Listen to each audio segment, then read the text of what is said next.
Nacional dela até aqui. Larissa contou à repórter Renata Capucci que está pronta para recomeçar.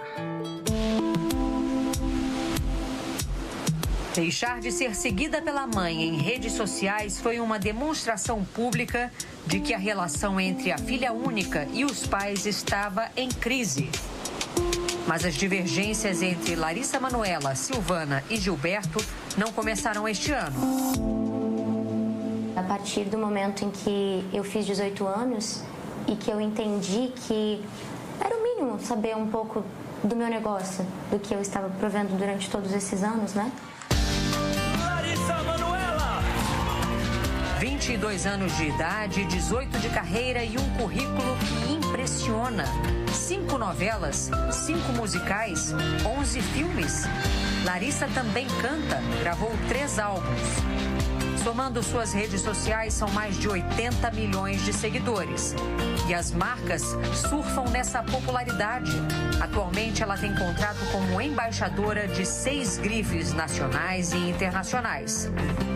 No auge do sucesso, feliz com o noivo, o também ator André Luiz Frambach. Larissa se vê obrigada a dar explicações sobre sua intimidade. Estava insuportável para mim ouvir tantas mentiras, tanta deturpação, tanta distorção das histórias. Conflitos que, segundo ela, nada tem a ver com o noivo. Hoje ele é a minha escolha, é o meu parceiro de vida, meu noivo.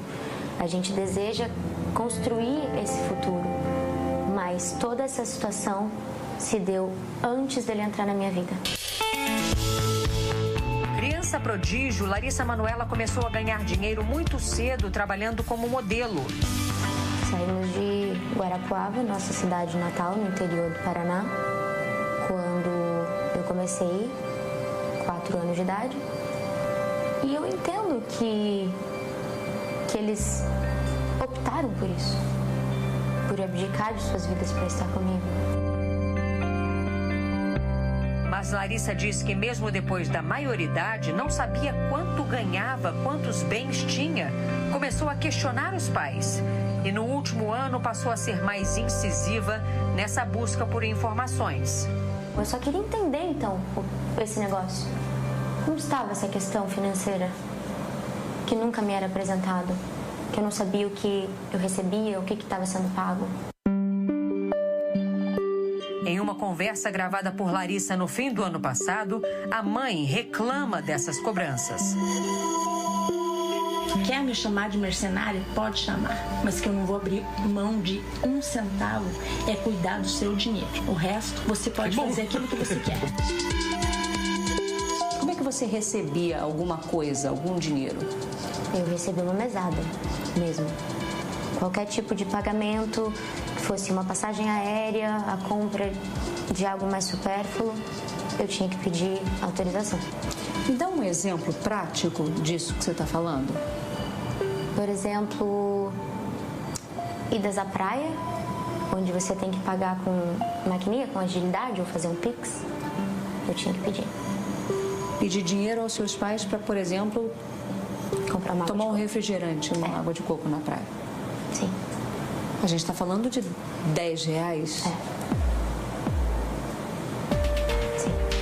Larissa apresentou ao Fantástico uma troca de mensagens com a mãe em outubro do ano passado, pouco depois do fim da novela das 6, Além da Ilusão, em que tinha sido protagonista.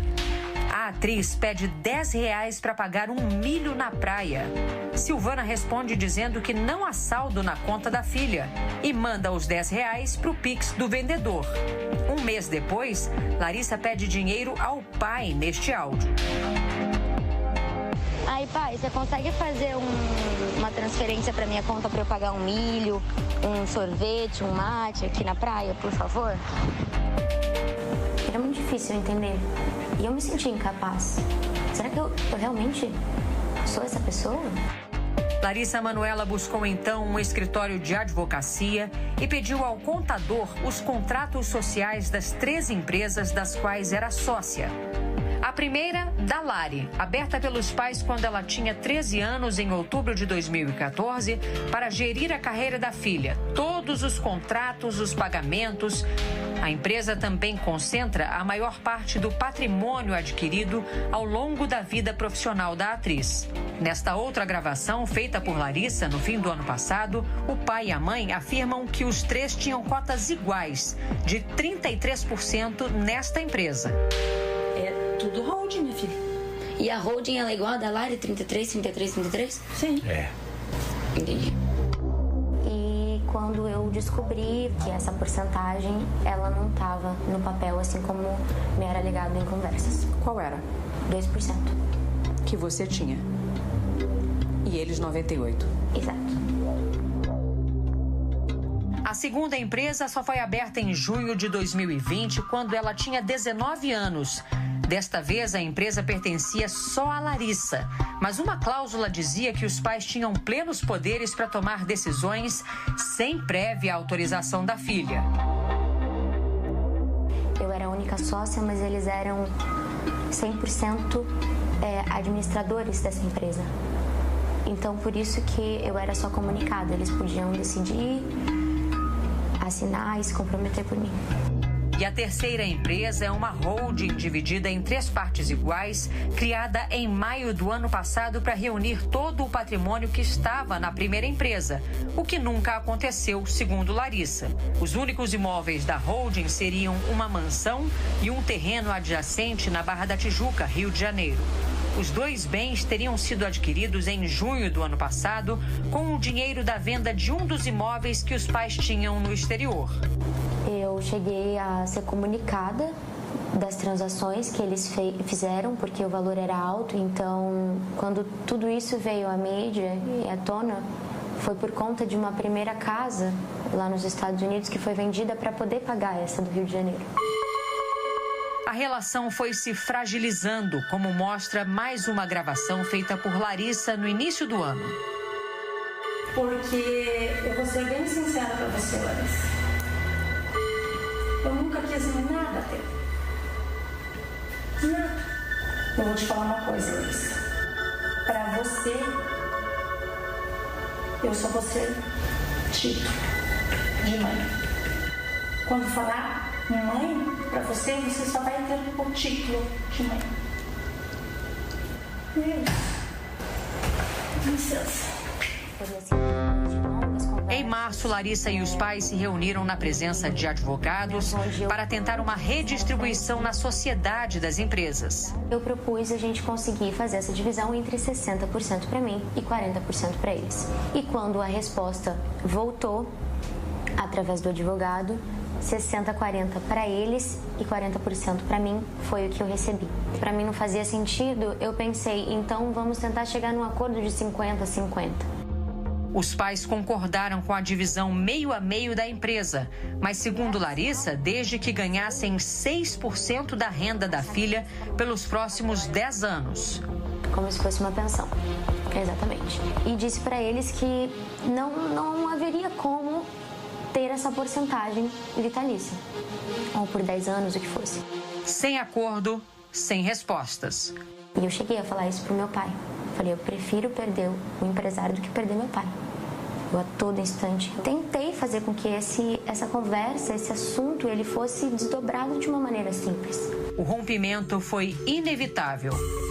Larissa tirou os pais da administração da sua empresa individual e começou a renegociar os contratos atrelados à da Lari, aquela empresa em que ela só tinha 2% para concentrar todos os rendimentos em uma única firma. É com essa firma que Larissa vai gerir a carreira. Além disso, ela conta que decidiu abrir mão de um patrimônio estimado em 18 milhões de reais e que deixou tudo para os pais. Eles até agora não assinaram o distrato das sociedades nas 2 empresas. Eles não assinaram? Não. Por quê? Eu não entendo. Larissa teve que notificá-los extrajudicialmente.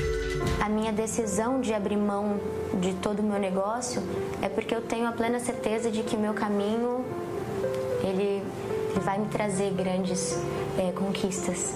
Eu tenho só 22 anos. Você não vai entrar na justiça para reaver seu patrimônio? Não é minha vontade. Eu tenho a plena consciência de que essa minha escolha é para dar o conforto necessário para os meus pais. Em nota, a defesa de Gilberto e Silvana Elias dos Santos, pais da atriz, afirma que Larissa Manoela falta com a verdade quando diz que não sabia qual era o percentual dela na empresa da Lari, já que assinou uma alteração contratual em janeiro de 2020, na qual constava clara e expressamente o percentual de 2%.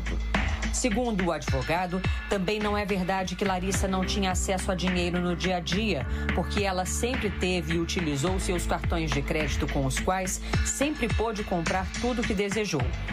De acordo ainda com a nota, a atriz distorce a realidade quando diz que tem dificuldade para negociar a saída das sociedades com os pais, uma vez que as notificações formais só foram recebidas por eles no início de agosto e que os pais estão dentro do prazo para as providências legais.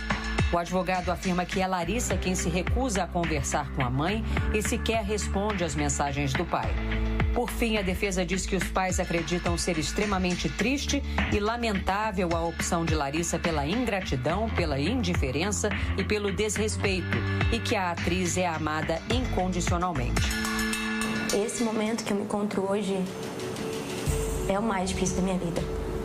Sabendo que essa ferida, ela está cicatrizando. E que os meus pais jamais vão deixar de ser meus pais. Jamais vou deixar de amá-los. Essa situação pode ser revertida? Eu quero acreditar. Eu acho que se o meu erro for acreditar, eu vou seguir errando. O que eu posso dizer por mim é que eu tenho esperança de, no futuro, a gente poder ter uma relação que é delicada, mas que é a nossa história.